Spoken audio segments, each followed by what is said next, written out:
Now we go to Capitol Hill, where yesterday lawmakers heard from survivors of a drone attack in Pakistan. The briefing, organized by Florida Congressman Grayson Drone, gave a rare voice to those who are most affected by the United States drone war program.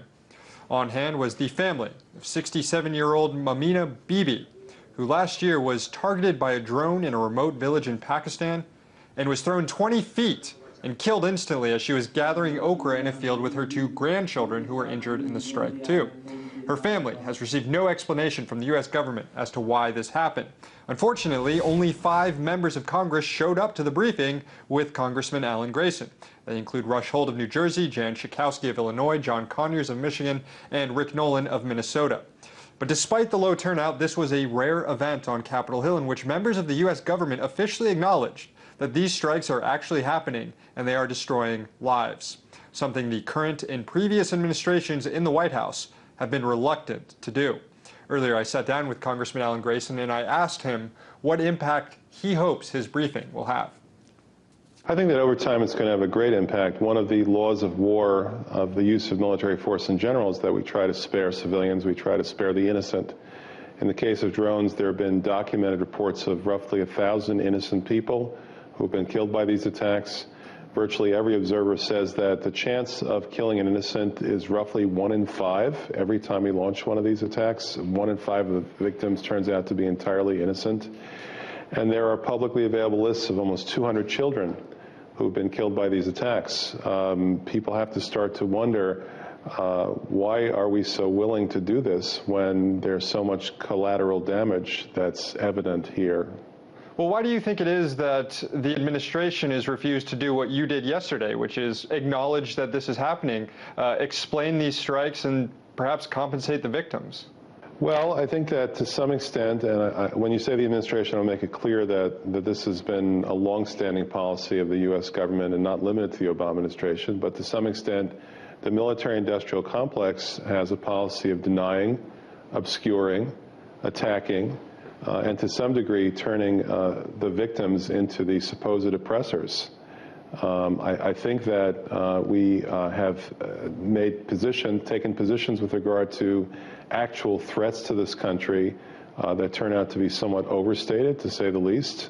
And we avoid other ways of dealing with these problems that are maybe a little more low-tech, maybe a little more difficult in requiring diplomacy, but much more effective. It seems to me that if we're talking about people whom we regard as our enemies operating on Pakistani territory, the obvious solution is to have the Pakistanis clean up their own mess, rather than trying to send our death machines over to the other side of the world and do it for them. 2 reports last week allege that the drone strikes, specifically the one that your briefing highlighted yesterday, amount to unlawful killings. Do you agree with that claim that these are unlawful killings, and should members of the command chain authorizing these strikes all the way to the top be held accountable? Well, what you're referring to is the issue of whether these constitute war crimes. Typically, in recent years, when you're talking about war crimes, whether in Serbia or in parts of West Africa or otherwise, what that generally has denoted recently is the intentional killing of civilians. I don't think we've seen the intentional killing of innocents. But we've seen actions that seem to inevitably lead to the killing of innocents, whether intentional or not, and raise a grave danger on each occasion. Yesterday, our hearing, we talked about the death of a woman in her 60s, a woman who had never been in political, never been involved in any sort of insurgent activity, probably couldn't even name the President of the United States or even find America on a map, and she was killed while doing her gardening. And her grandchildren who were with her that day were both wounded. Obviously a terrible mistake.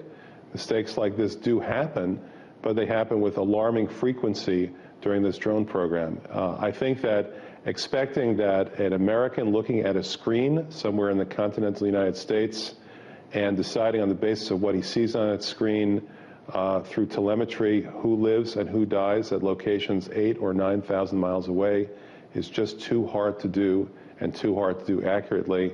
Frankly, it seems like hubris.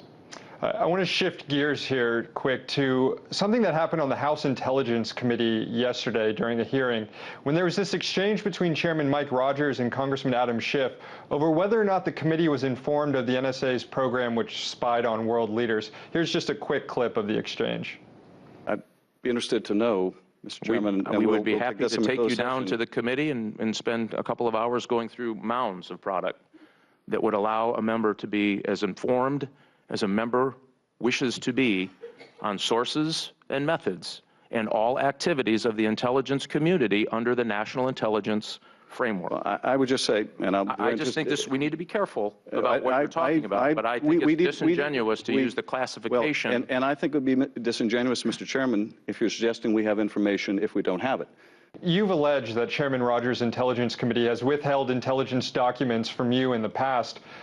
And here we see an argument, a public argument between two members of the committee over what they knew and when they knew about an NSA program. What sort of faith should the American people have in the congressional intelligence committees to provide oversight?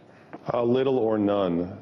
In fact, what we see from these congressional oversight committees regarding our so-called intelligence community is not that they're performing oversight, rather they're overlooking and systematically doing so. I think that they've become apologists for the spying industrial complex.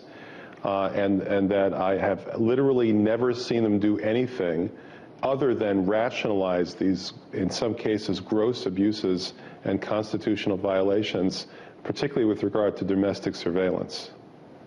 When it comes to these issues of drones and domestic surveillance, these issues typically transcend party lines, and you find progressive Democrats like yourself working with libertarian Republicans, like some in the Tea Party.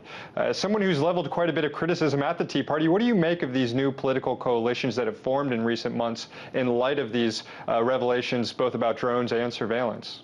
Well, I think that the real division you see these days is not between liberals and conservatives on these issues, or for that matter, between Democrats or Republicans. I think the difference is between members who are principled and members who are scared.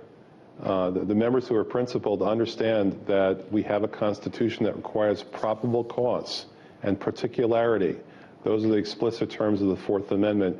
You can't get information about people's private affairs unless you can demonstrate that either they are involved in criminal activity or there's reason to believe that they have information about other people being involved in criminal activity. That's the standard.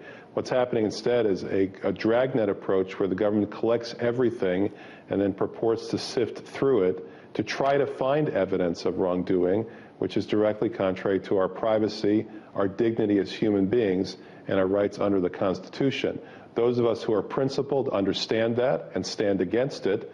Those of us who are fearful feel that every time the phrase 9/11 gets repeated, they have to forget everything they know about the U.S. Constitution and the oath they swore to uphold it. U.S. Representative Alan Grayson from Florida, thank you.